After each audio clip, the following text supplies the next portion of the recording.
como en este caso, pues una artrogriposis.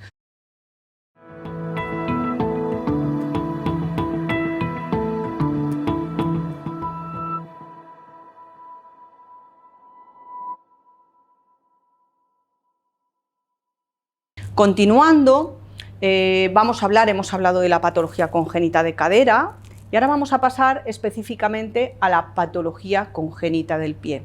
Existe muchísima patología congénita en el pie, muchísima, pero nosotros nos vamos a centrar fundamentalmente en la posicional, ¿vale? Y no vamos a entrar específicamente en patologías congénitas como pueden ser coaliciones, etcétera, ¿vale?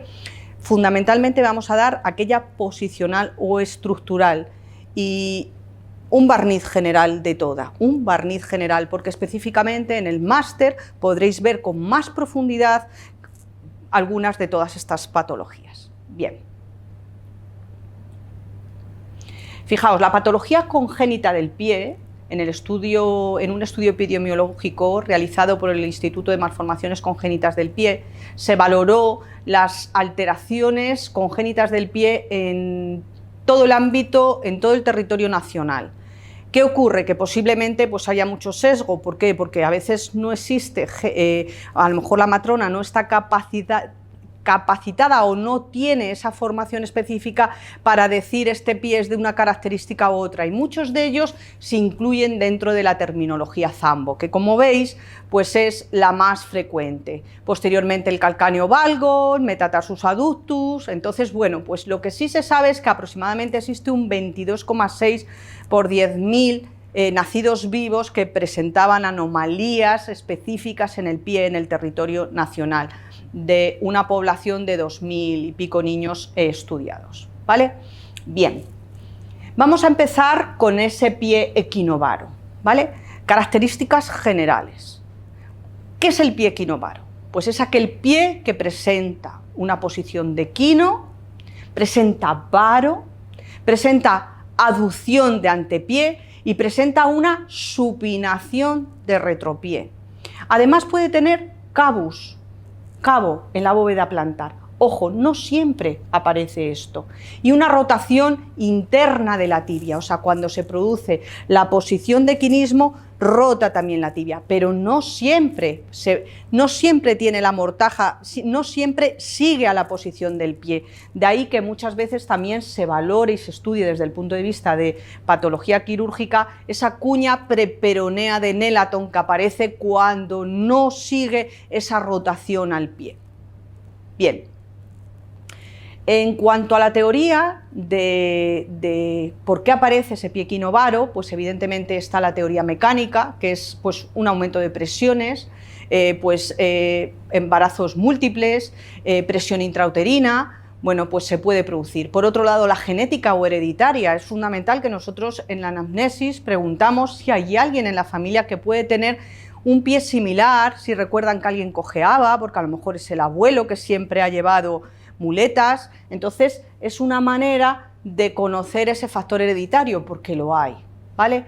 Y luego pues la detención del desarrollo embrionario. Sabemos que entre la 9ª semana de gestación el pie presenta un equinismo de unos 50 grados y una supinación en torno a 40-50 grados. Ese pie equinovaro fisiológico intrauterino, bueno, pues si en ese momento se produce una detención del desarrollo embrionario por cualquier circunstancia, pues puede dar lugar a ese pie equinovaro. Y por otro lado, la teoría neuromuscular, la afectación neuromuscular, también va a poder provocar pies equinosvaros. Bien, radiológicamente es fundamental valorarlo. Tenemos una radiografía lateral y en la que lo que vamos a encontrarnos es la posición de paralelismo entre el astrágalo y el calcáneo. Y además, otro de los datos importantes es esos metatarsos que están en posición de abanico invertida, ¿vale? Bueno, pues son datos muy importantes que nada más verlo podemos hacer el diagnóstico.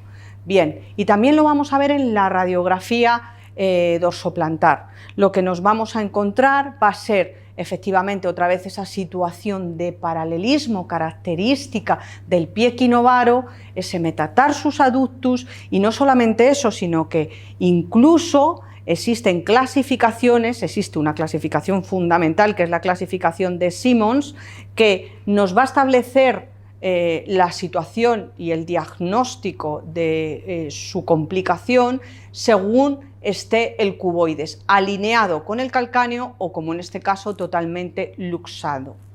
Bien, no solamente es importante hacer la radiografía simple, ¿vale?, sino que además tenemos que hacer una prueba específica, como es una radiografía en posición de flexión dorsal forzada. ¿Por qué? Porque queremos saber, cuando nosotros manipulamos ese pie, en qué posición nos van a quedar los huesecitos. Fijaos, aquí, al hacer la flexión dorsal, el ángulo de divergencia no se modifica, sigue habiendo un paralelismo, sigue habiendo la misma situación, con lo cual pues estamos ante un pie más complejo, podríamos decir, ¿vale? Sin embargo, este otro, cuando hacemos una flexión dorsal forzada, nos encontramos con un ángulo de divergencia aumentado, con lo cual es un pronóstico muy bueno, independientemente que tengamos esa imagen de abanico o metatarsus abductus, ¿vale?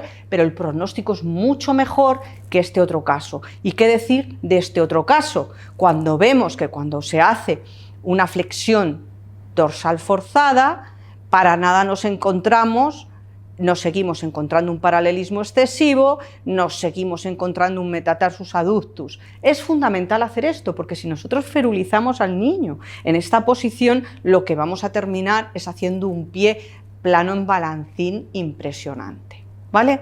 Bien. La clasificación del pie equinovaro, existen muchas clasificaciones, tenemos la clasificación de Di Miglio, la clasificación de Pirani, que nos van dando que posiblemente todas ellas las vais a ver.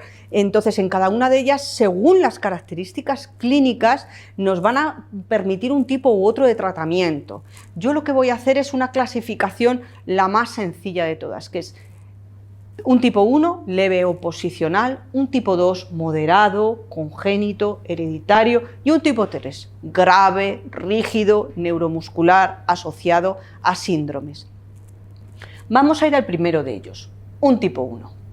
Fijaos, en el tipo 1 nos encontramos claramente un pie equinovaro, pero cuando manipulamos el pie, ojo que no es simplemente estirar ese piececito y hacer una abducción, sino que tenemos de una manera continua masajear el piececito del bebé hasta que consigamos esta posición. Por lo tanto, no tenemos alteraciones óseas, es postural y la posición se corrige fácilmente, ¿vale? El tratamiento, manipulaciones que se deben realizar lo más precoz posible. En el mismo momento del diagnóstico se tiene que tratar, ¿vale? ¿Por qué? Porque si no se va a fijar la deformidad y durante el crecimiento ya nos va a quedar un pie que va a ser mucho más complejo el tratamiento. ¿Cómo se puede hacer? Pues mediante férulas para el mantenimiento de una adecuada posición, utilizando pues esa regla clave que es la CABE, modificación del cabo, el adductus, el varo y el equinismo, o cuando no hay ese cabus, el AVE, ¿vale? Ese adductus, que es lo primero que corregimos, el varo, que es lo segundo que corregimos, y lo último siempre el equinismo. Bien, y siempre después de haber valorado radiológicamente cómo se encuentra el pie. Bien, en este caso tenemos un pie equinovaro. Además, dentro de la clasificación, por ejemplo, de Pirani, que no os la he comentado, pues este pliegue nos está indicando pues que hay ahí un importante grado de abducción y afectación en Chopard. Bien, sin embargo, cuando lo movilizamos y le hacemos primero el abductus, luego le modificamos el varus, bueno, pues nos queda bastante bien y ver la posibilidad de corrección de equino. El equino es lo último que se trata, si tenemos que ferulizar, con lo cual podemos hacerlo en esa posición, ¿de acuerdo? Y claramente vemos que en este caso es perfectamente flexible, ¿vale? Bastante flexible. Bien, el tipo 2. Pues existen alteraciones ya morfológicas. Ofrece resistencia a la manipulación, ¿vale?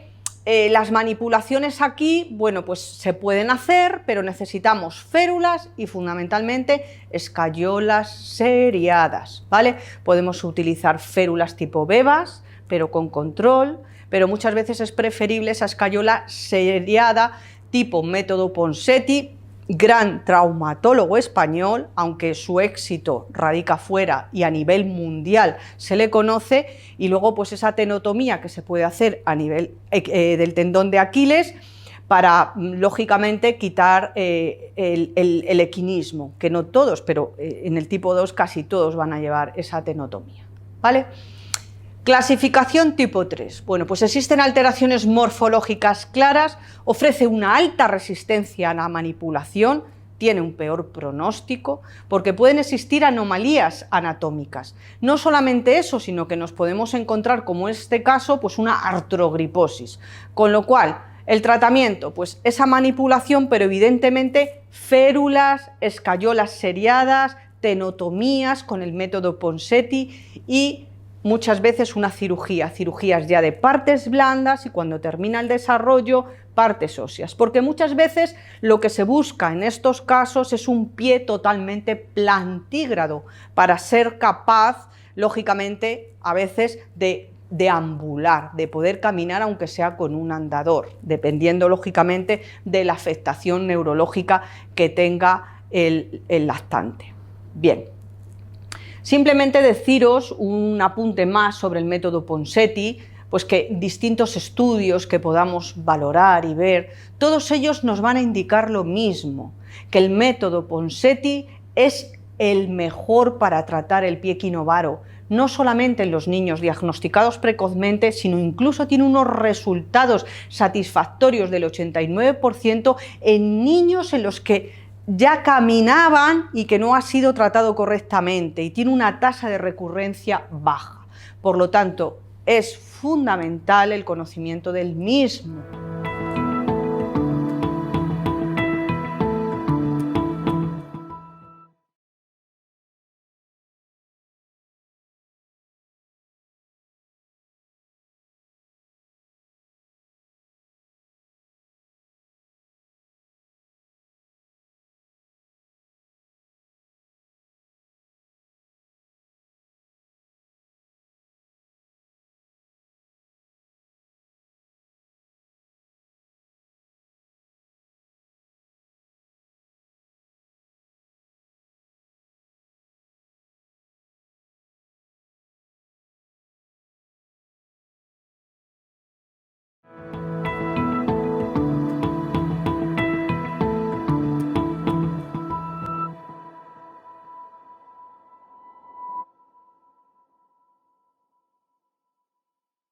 Vamos a pasar a otra patología congénita, que es el pie calcáneo valgo congénito, ¿vale? Esta patología, bueno, pues es aquel pie que presenta, fijaos, fundamentalmente un valgo de calcáneo. Es lo más llamativo que vamos a tener, el valgo del calcáneo. Pero además presenta una flexión dorsal en el nacimiento, el valgo acentuado del calcáneo, un metatarsus abductus que se nos va hacia afuera, un antepié pronado y es el segundo en incidencia, según esa tabla que os ofrecía antes, ¿vale? La clasificación clínica, pues tenemos por un lado el pie calcáneo valgo leve, que tiene una evolución benigna, reductible en el 50% de los casos, que son muchos pies valgos importantes congénitos que nos llegan a consulta, pero que vemos que con un tratamiento mantenido se corrige, y tenemos el pie calcáneo valgo grave, con un valgo excesivo, una flexión dorsal incluso en contacto con tibia y con una alta resistencia a la flexión plantar. Radiológicamente, ¿qué es lo que vamos a ver? Bueno, pues radiológicamente vamos a encontrarnos un astrágalo que se nos va a flexión plantar, con lo cual esa línea de Meri está interrumpida con vértice plantar justamente a nivel de la articulación de Chopard, más o menos, ¿vale? Pero ese calcáneo tiene una posición bastante buena, tiene un ángulo de inclinación que puede estar totalmente aplanado, pero no está invertido. Y nos encontramos un ángulo de divergencia aquí, un ángulo de divergencia que se encuentra aumentado por encima de los valores normales claramente. Pues esto sería característico de ese pie plano valgo.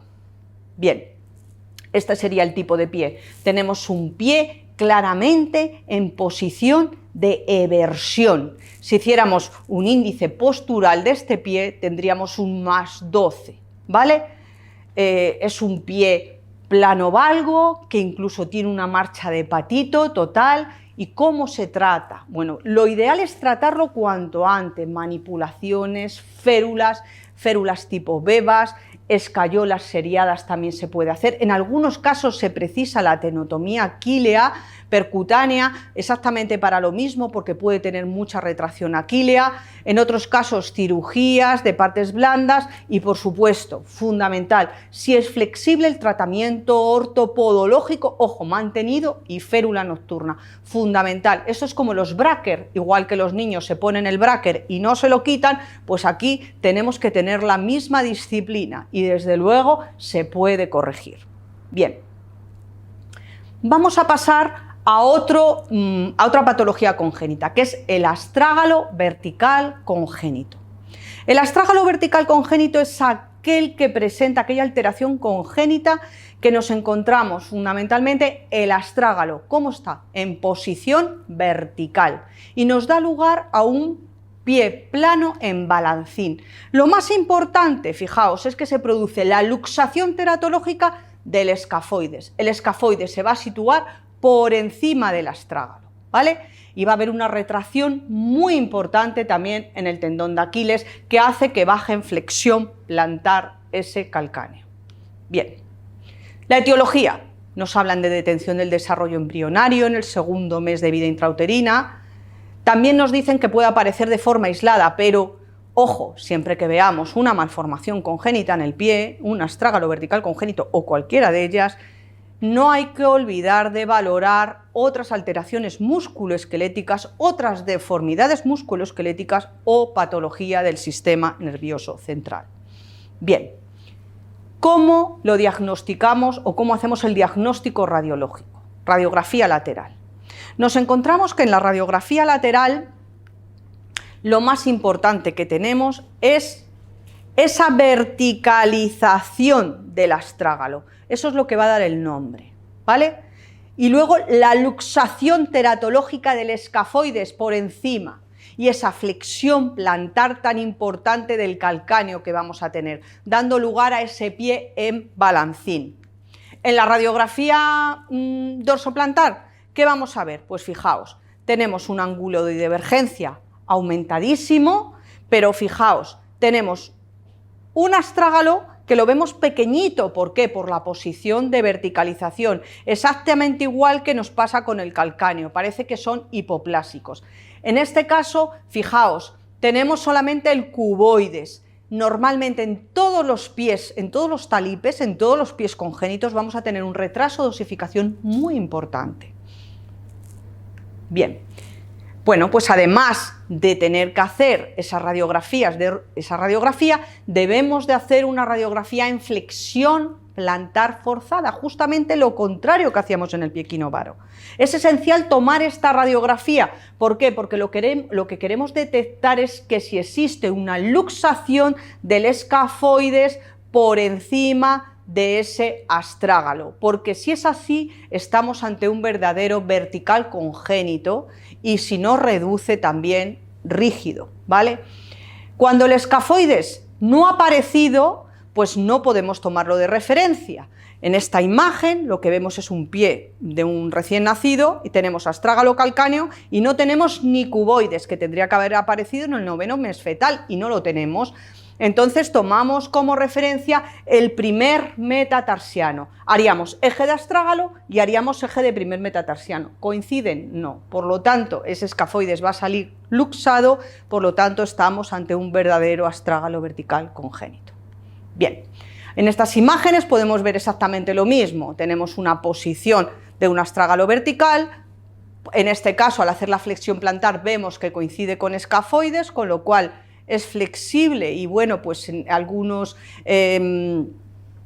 puristas nos dicen que no es un verdadero astrágalo vertical y que tiene un tratamiento muy bueno a nivel conservador, y en este otro caso claramente está luxado está luxado dorsalmente. El tratamiento, pues manipulaciones, férulas de escayola seriadas, y lo que se hace es el método Ponseti invertido.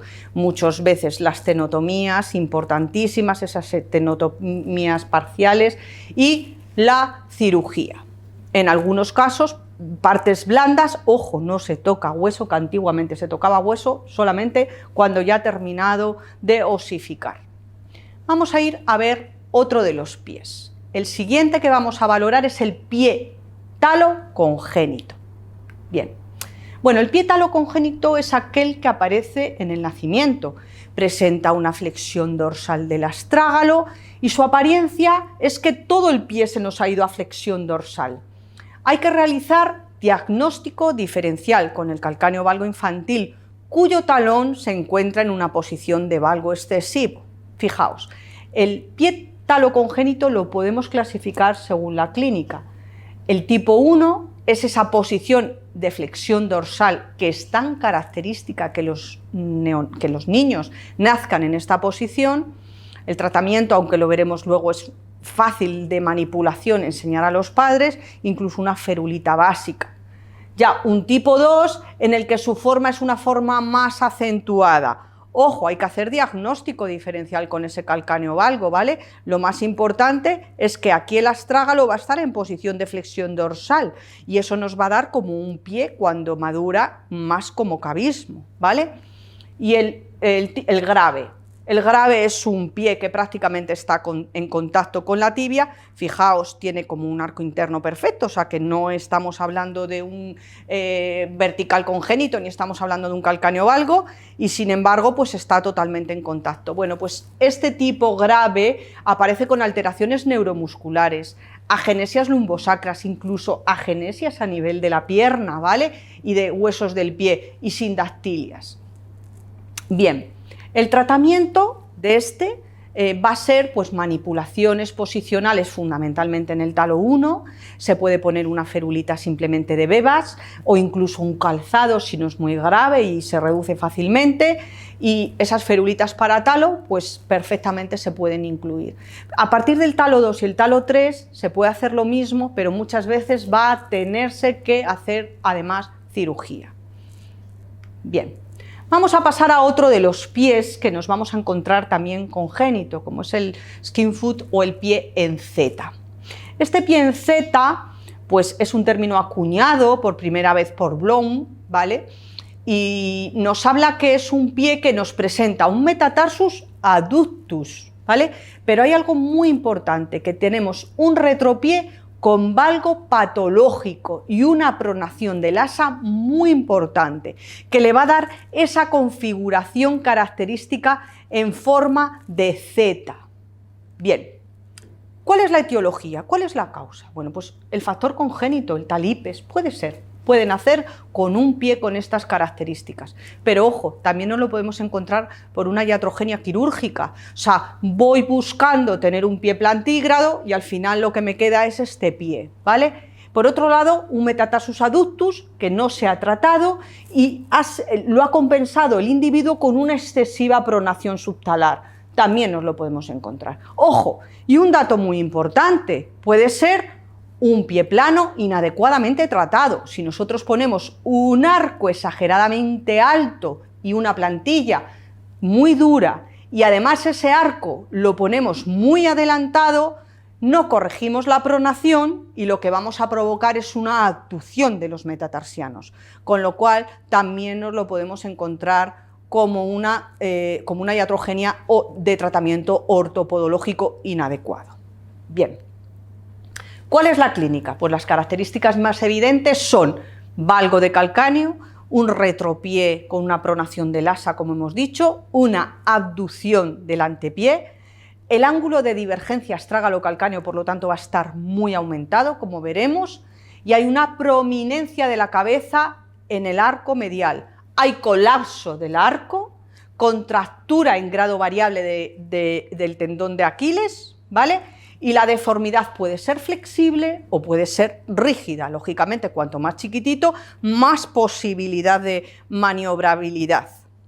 Bien, Radiológicamente, ¿qué es lo que vamos a ver? Pues radiológicamente vamos a ver un desplazamiento lateral del escafoides en relación a la cabeza del astrágalo. Además, ¿qué vamos a ver? Una abducción de los metatarsianos. La línea del astrágalo, la línea media del astrágalo, tiene que pasar por el eje del primer metatarsiano. Sin embargo, aquí va a ser paralela.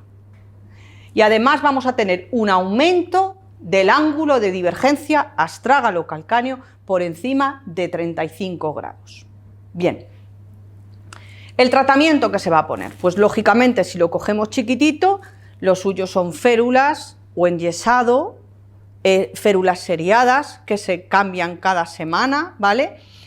Aproximadamente durante 8 o 10 semanas, fundamental 6, como máximo una semana, porque el niño crece muchísimo en una semana y no podemos mantenerlo más de ese tiempo, ¿vale? La férula se tiene que mantener luego durante 3 meses y luego la férula nocturna se debe de mantener. Luego un tratamiento ortopodológico fundamental con la plantilla y el calzado, ojito con las hormas abducidas y en algunos casos pues cirugía en partes blandas o a veces ya cuando termina el desarrollo óseo en partes óseas.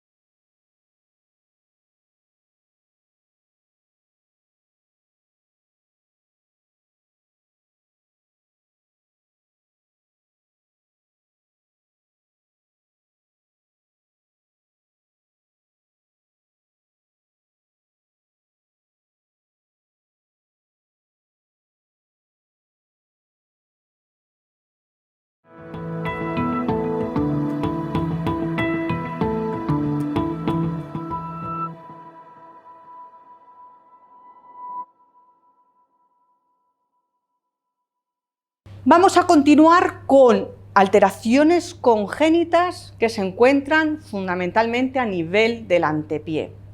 Fijaos, el eje del pie tiene que pasar por la mitad del talón y tiene que pasar aproximadamente entre segundo y tercer dedo.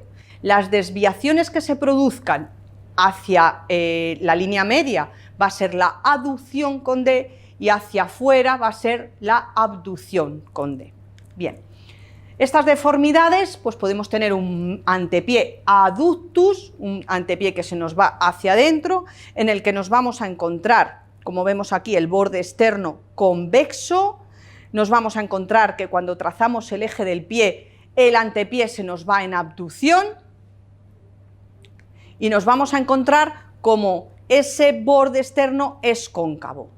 Ojo, cuando hacemos un diagnóstico de antepié adductus, el retropié está bien y es el antepié el que se nos desvía, con lo cual el ángulo de divergencia astrágalo-calcáneo va a estar dentro de los valores normales.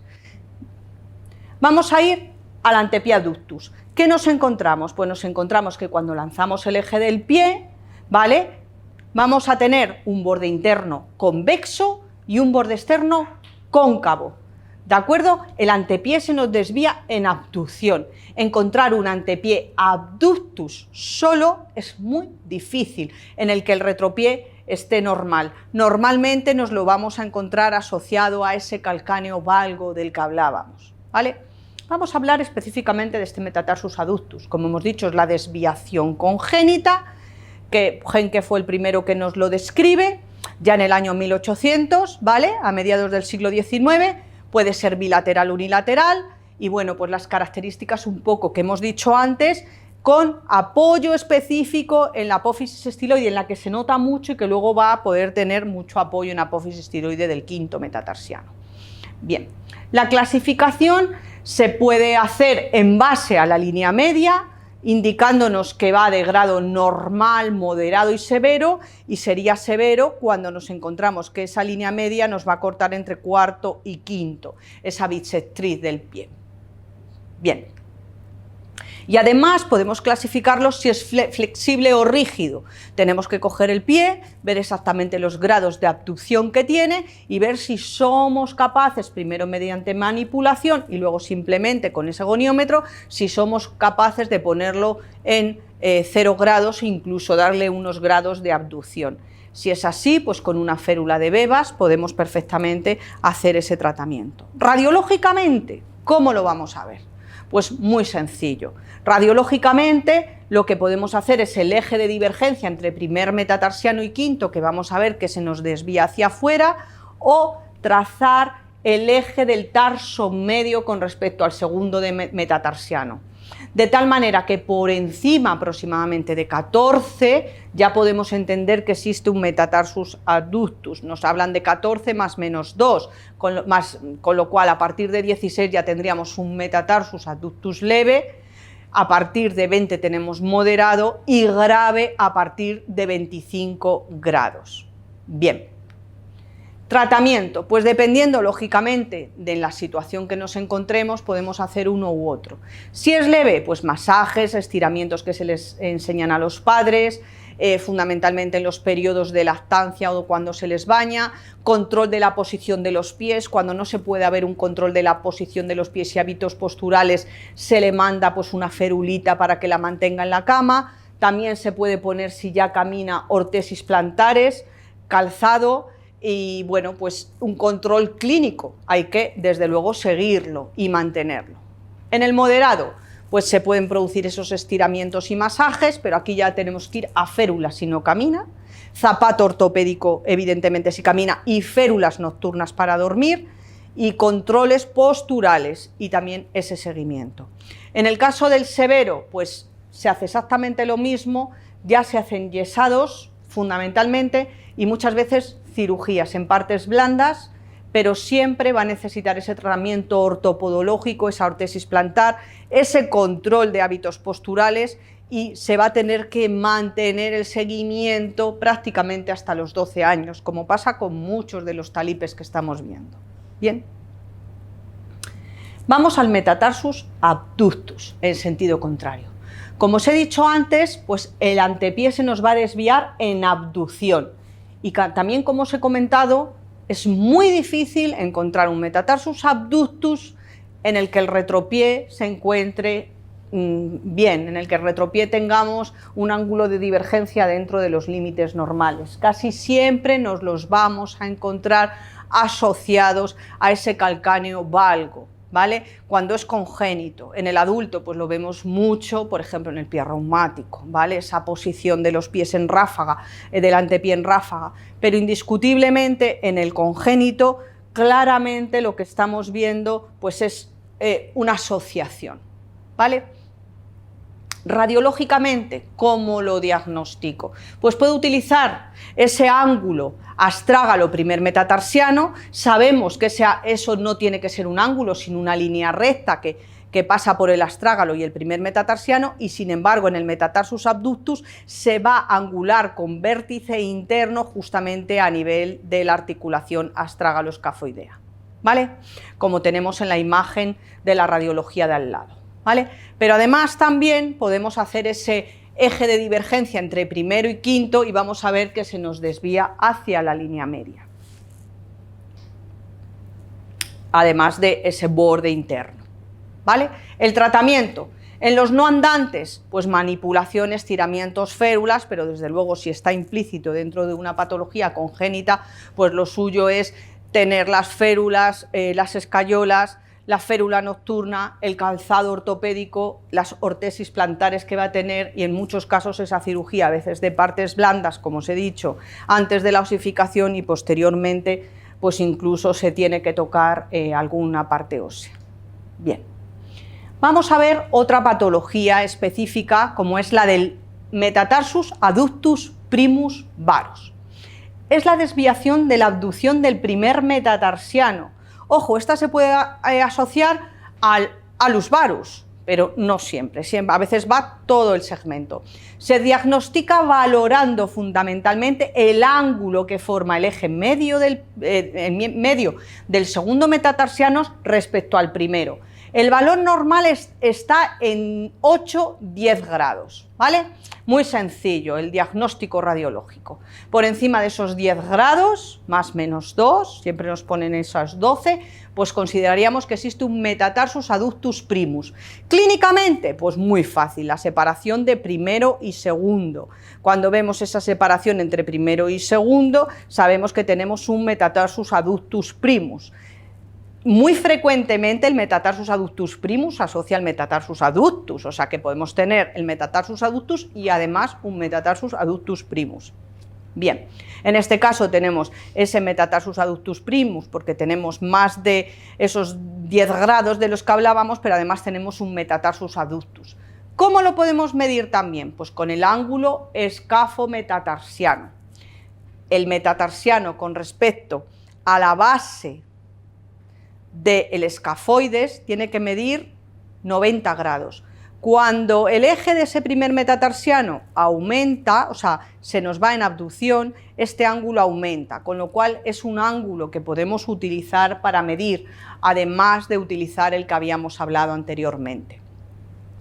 Sabemos que la posición del primer radio es fundamental dentro del mantenimiento de la columna medial y que esa posición está dentro de los factores de riesgo del aplanamiento, de la aplonación, de la inestabilidad de la columna medial. No solamente eso, sino que sabemos que esa hipermovilidad puede aumentar incluso y asociarse pues, a ese colapso del arco. Por lo tanto, es importante tratar el pie en su conjunto y tratarlo desde el nacimiento. El tratamiento, pues en los no andantes se pueden utilizar férulas de aducción con cinchas aproximadoras, férulas nocturnas, calzados de rectas formas, órtesis plantares y evidentemente si además complementamos con el tratamiento de pronación o aplanamiento, pues sería un tratamiento conjunto.